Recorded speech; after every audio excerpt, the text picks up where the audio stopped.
নমস্কার, আমি শোভন আচার্যা। দর্শক বন্ধু, জীবন মানেই সমস্যা, আর আমাদের সমস্যা নেই এরকম কেউ বলতে পারবে না। তো এই সমস্যাটা আমাদের জীবনে বড় আকার ধারণ করে। যেমন প্রত্যেকটা মা বাবা সমস্যার মধ্যে থাকে, যেমন তেমনি সেই সমস্যাটাকে সমাধান করতে সেই মা বাবা চায় তার সন্তানের জন্য। সন্তান অবাধ্য, দিনের পর দিন কথা শুনছে না, পড়াশোনা করছে না, খারাপ সঙ্গতে সে মিশে যাচ্ছে, সঙ্গে মিশে গিয়ে নেশাগ্রস্ত হয়ে যাচ্ছে। সন্তানটা কোনোভাবে আয়ত্তে আসতে চাইছে না, বা মা বাবা বলতে গিয়ে মা বাবার উপর টর্চারিং শুরু করছে। মোবাইল ছাড়া চলতে পারছে না আপনার সন্তান।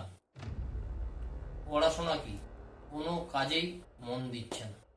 তো প্রত্যেকটা মা বাবাই চায় সন্তান বড় হয়ে মানুষের মতো মানুষ হয়, সমাজের চোখে মা বাবার নামটা যেন উজ্জ্বল করে চলতে পারে, সেটাই প্রত্যেক মা বাবা চায়। কিন্তু এখনকার দিনে দেখা যাচ্ছে সন্তান কোনোভাবে কোনো দিক থেকে কোনোভাবে কাজ করছে না, পড়াশোনাও করছে না, কোনো কাজেও যাচ্ছে না, মা বাবার কথাও শুনছে না, এবং নোংরামি জায়গায় চলে যেতে বসছে। তো সেই সব সন্তানদের উদ্দেশ্যে মা বাবাদেরকে বলবো, আপনার সন্তানকে যদি মানুষের মতো মানুষ করতে হয়, বা খারাপ জায়গা থেকে বের করে আনতে হয়, বা আপনাদের গাইডলাইনে যদি চলতে থাকতে হয়, তাহলে সেই সন্তানটাকে আগে দেখতে হবে কোন পরিস্থিতির মধ্যে আছে।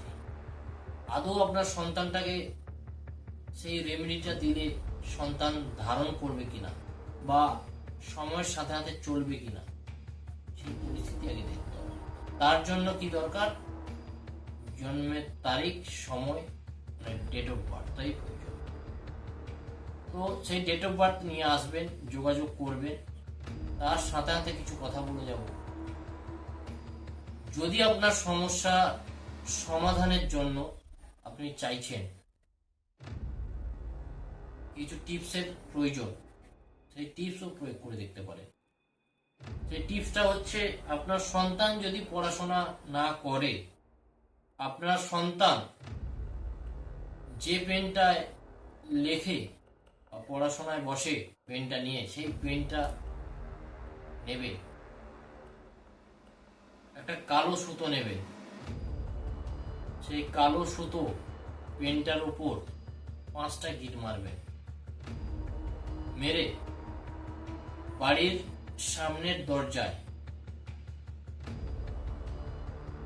রাত্রি 10টায় বাঁধবেন, সকাল 5টায় তো ওরা খুলে নেবে। মেন গেটের দরজায় বেঁধে দিতে হবে। এটা করতে হবে 1। 2 হচ্ছে, সন্তানের পড়ার জায়গা, সেটা বাড়ির ঘরের মধ্যে হতে পারে, বা বাড়ির বাইরে বারান্দায় হতে পারে। যে জায়গায় সন্তান বসে পড়াশোনা করে, সেই পড়াশোনার টেবিলটায় একটা যন্ত্র নিয়ে ব্যবহার করতে হবে, সেটা হচ্ছে ঘোড়ার নাল। সেই ঘোড়ার নালটা টেবিলের তলায় সাটিয়ে দিতে হবে।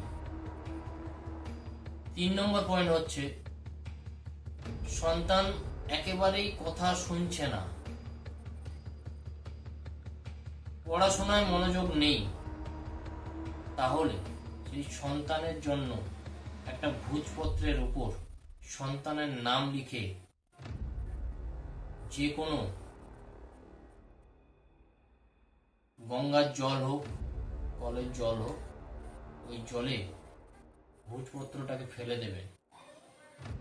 ফেলে সামান্য 5 দানা চিনি দিয়ে দেবে, ভালো করে ঘুটিয়ে ছেলে যে ঘরে ঘুমায় বা যে ঘরে পড়াশোনা করে সেই ঘরে রাত্রিবেলায় ছিটিয়ে রেখে দেবেন, সঙ্গে পারলে একটা কর্পূর দিয়ে দেবেন। দিয়ে দেখবেন আপনার সন্তান আগের তুলনায় কতটা এনার্জি নিয়ে পড়ার দিকে এগোচ্ছে, বা আপনার সন্তান কতটা আপনাদের কথা শুনে চলছে, এগুলো আপনারা দেখতে পারবেন। কিন্তু টিপসে সমস্ত কাজটা হয় না, কিছু কিছু কাজ হয়, আবার কিছু কাজ হয়ও না। তো সমস্ত কাজ টিপসের মাধ্যমে সমাধান করা যায় না। তো সমাধান করতে হলে সঠিক গাইডলাইন প্রয়োজন। সঠিক গাইডলাইনটাই দিতে পারবে একজন অ্যাস্ট্রোলজার, জ্যোতিষতান্ত্রিক। তো সঠিক বিচার নিতে হলে আপনার সন্তানকে মানুষের মতো মানুষ করতে হলে একটিবার বলবো, আমি শোভন আচার্য, আমার কাছে আসুন। 100% আপনার সন্তানকে পরবর্তী দিনগুলোতে এগিয়ে দেওয়ার বা চলার পথ আমি ধরিয়ে দেব। নমস্কার।